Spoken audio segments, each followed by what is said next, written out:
Hi, everyone. Hi. Welcome. Oh, I can whisper. Hi, everybody. Welcome back and happy Sunday. Okay, so I've said this on all of my other videos because today is my 10-year anniversary with Jason. I keep on saying it's mine. Like, I did this the last 10 years. No, I didn't. We did it together. It's so crazy. Guys, in 10 years, can I just say really quick? I have to throw some respect and love on this because it makes me so happy. Jason and I met in LA, moved to Thailand, moved to New York, moved back to LA, moved to West Palm Beach, moved to Palm Beach Gardens, moved to Hilton Head Island, South Carolina, and just moved to Charleston. We have 3 dogs, 2 naked cats, so many memories, incredible friends, and lots of love. And this is just a beautiful day to celebrate. And I hope you guys are having a beautiful day too. But we are going to have to get into the mess before we get there because Jason's napping and we got to get into the mess. So before we jump in, if you guys haven't already, go ahead, pop off in the comment section. If you're not subscribed, get subscribed. Don't forget to hit that notification bell and let's jump right in.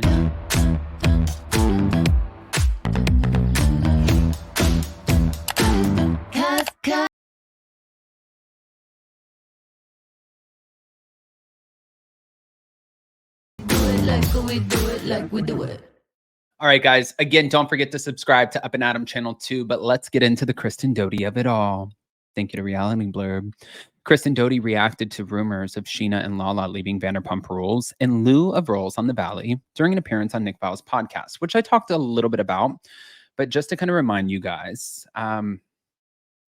this is pretty much where she went. I'm so happy that our creator, Alex Baskin, just recently did an interview with Hollywood Reporter, and he said, keeping our cast is bursting at the seams. We're not bringing anybody over. And yes, we don't need them. We did it on our own, is what she said. And it's not my fault that Scheana and Lala decided to buy 2 houses in the Valley. Now, Scheana also right now is getting a lot of flack because she made a comment on her podcast where she was like, guys, sometimes watch the episodes, whether it's of like The Valley or Vanderpump Rules, and I see the episodes and I see like our friends, going from their houses, and this is not verbatim, but now being back in their apartments. And she's like, it makes me sad. But I think that was a clear clap back at what Kristen was saying, like, not my fault that you decided to buy 2 houses. And I like, I love Kristen and Scheana both. I really do. But them having 2 houses is not an insult unless they end up losing one of their houses to like a foreclosure or something, which is still not an insult. It's just like, that's life. But also them living in an apartment is not an insult either. So we're both being a little petty Bettys over here. Back to it. And I think that they would agree with that. So I worry, especially watching the last season of Vanderpump Rules. I don't want anyone coming in and trying to play puppeteer. That said, she would love for Tom Schwartz to make a guest appearance. And as for why her and Lala suffered a falling out, she pretty much talked about Gigi being friends with Randall. She said, we got into a fight, if you will. She stopped speaking to me because I did this live podcast. I was pregnant at the time. I didn't want to do it, but I didn't want to go back out at the last minute. So Luke and I went, and lots of drunk people, not fun for me. And I got on stage with Reza and Gigi. Gigi and I have never gotten along from the day that I met her, and she's never been nice to me. We don't fight. We just don't speak. We never have. And she made some shitty comments about Lala's parenting. According to Kristen, she didn't know Gigi was friends with Lala's former fiance. I'm sitting in between Gigi and Reza, and she makes some comments, and you can see me lean back, and I'm like uncomfortably laughing. But what Lala expected me to do was turn to Gigi and say, that's fucked up. Don't talk about my friend like that. But would she ever stick up for me in that way? No. But following the appearance, Kristen found out from Brittany Cartwright. She sent me a text after my pregnancy loss, which was just after that live podcast, just saying, heard about your loss. Sorry for your loss. Something like that. And I didn't write back. And a while later, I realized I have all of these DMs from Gigi. So I engage and we're both being nice to each other. But I'm just like, I don't like the way that went down. You and I have never gotten along. I probably should have said something. I didn't want to get involved. I screenshot the messages, text them to Lala and said, just want you to know this is me trying. And her text back to me was like, essentially, she doesn't give a shit. And she's like, Gigi's so below base and I don't even care about this. And I'm sure you and I will be homies again one day. And she also was like, I'm just looking out for my baby and the peace of my baby. And I think you can understand that. But right away, Kristen informed Lala, that's exactly how I felt that day. And she goes, great. And that was it. And I don't need that in my life. And friendships with Lala come with many conditions. It's so conditional. But Kristen is also not in a good place with Jack. She said, I'm not happy with him right now. Last weekend, Ariana's brother had a little birthday shindig at Jax's bar.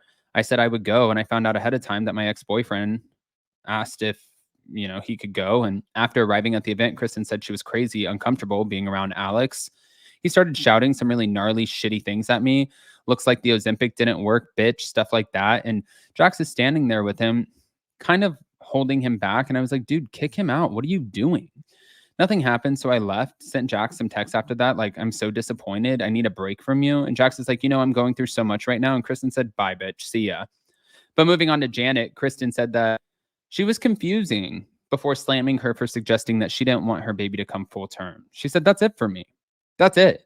I absolutely will film with her, but I don't have any desire to bring someone like that back in my life. We started filming the show and I thought I saw a big change. And now I'm like, is this who she really is? And the person I thought I knew was not really her, but whoever the person was that I was filming with, who I thought was my friend, is not somebody I want in my life. But as for whether she confronted Janet about the disc, Kristen admitted, I kind of flew off the handle a little bit and said, I literally just had a pregnancy loss. How dare you? But she also shaded Janet for not learning from her behavior in the valley. Once the season wrapped and she got to watch herself back, which can be very fucking humbling, she instead took this other road, trying to act like everyone did her so wrong. Watch yourself back. You look like an asshole.